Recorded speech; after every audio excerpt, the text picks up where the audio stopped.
All right, we're here with Alex Volkanovski after the big win at UFC 221. Alex, tell us a little bit about what it feels like to be on this card here in Perth on the big pay-per-view here. Everybody's watching internationally. Well, it's always good to fight in front of a home crowd, and it being a pay-per-view, I want to fight out there in America, in the US, but this card come along, just fought not long ago, but I was like, I have to get on that. And Sean Shelby wanted me on it and wanted me to face Kennedy. So, we're both 3-0, we're both threat to this division, and I showed why I'm the real threat. Alex, you mentioned during the week you were so confident leading up to the week that you were going to stop him and finish him. He was a 6-0 guy. What made you so confident that this fight was going to be a finished fight? Look, I believe I can just finish anyone in the division. Well, this one I was prepared. I was actually thinking that he might take me down a couple of times. So I always prepare for the worst. So I thought his game is, grinding, take people down very strong. A lot of people don't want to fight him because of that. So I was prepared to stand up and knock him out on his feet because I know he's a bit hesitant on the feet. But every time I think like that, I'm just too strong for these guys. And people say I should go to bantamweight, but look what I'm doing to these featherweights. Everyone says I'm small in this division, but I'm very strong in this division. So this is my division, and this is what I haven't lost a round. And I'm showing why I'm a big threat in this division. We know that obviously you had some injuries previously in previous fights. Here, it seemed like you were 100% healthy. How did it feel going into a fight knowing that you didn't have anything to worry about going in there? Look, well, I always say going into my fights that I don't have injuries, obviously. So I said that in my last couple of fights.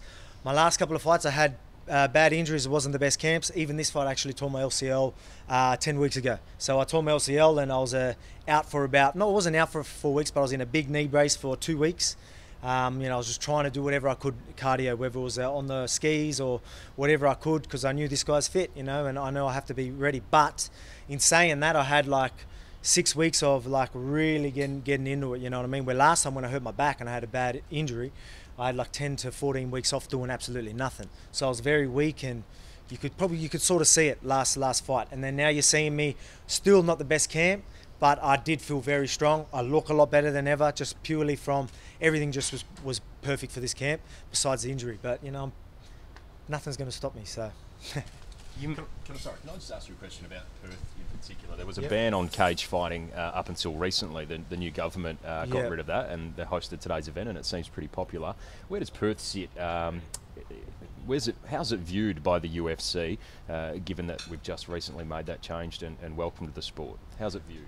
Well, I don't know. Well, I know that UFC were trying really hard to get the ban lifted over here. Well, it has been in Australia. There's a few states that didn't allow it. They slowly all come to it, and UFC was a big part of helping that happen. And they promised the pay-per-view to come over here. And as you can see, they love it. It was sold out within a day. Like, I had mates that literally were on the waiting, clicking, somehow went on and didn't even get tickets. So it's very popular here. So we'll be back here for sure, I guarantee it. And what about the crowd yourself? There was some controversy around whether or not to serve full-strength alcohol for UFC fans at 6:30 in the morning. What's your opinion on the That's decision? not just Perth, that's anywhere in Australia. So I think, I don't know. They're always good. They always get right into it, and they're always going to be loud. That's just Aussies. That's how we roll. I'm sure I'm going to get loud tonight, so see what happens. Let's talk about what's next, because obviously you've had a crazy run in the UFC thus far, but they haven't really been giving you the biggest opponents. They haven't really been putting you on the big parts and the big stages and the big cards internationally. What are you expecting from your next fight? Well, are you sort of drawing a line in the sand and you want a certain caliber opponent for the next one? Yeah, well, we're both 3-0. Like, he might not be the biggest name, but when it comes to rankings, he's right on there. And he's a big threat to this division, and Sean Shelby knew we both are. And he's 3-0. A lot of people didn't want that fight. And he's a grinder, but I knew I'm just a bad matchup for him, and I was going to take it. So I'm just, you know what I mean? Like, I want a big name purely so everyone knows who I'm fighting. Get a lot of people recognising what's happening, and then that'll shoot me through the ranks. But at the end of the day, I'm taking out everyone. I'm winning every round, and I need one of these top dogs if they want to challenge me. How many fights away do you think you are from a title shot? Well, 4-0 in the UFC, and I like to fight regularly, so I want another 3 fights this year. So, if you're 7-0 in the UFC, there's a good chance you're ready for a title. So it could happen early next year. And, there's injuries, and nowadays there's injury every bloody main event. So I'll stay ready all year. 4-0 in the UFC, get another big win. If there's a featherweight title on the line, I'm going to be preparing and being ready for it.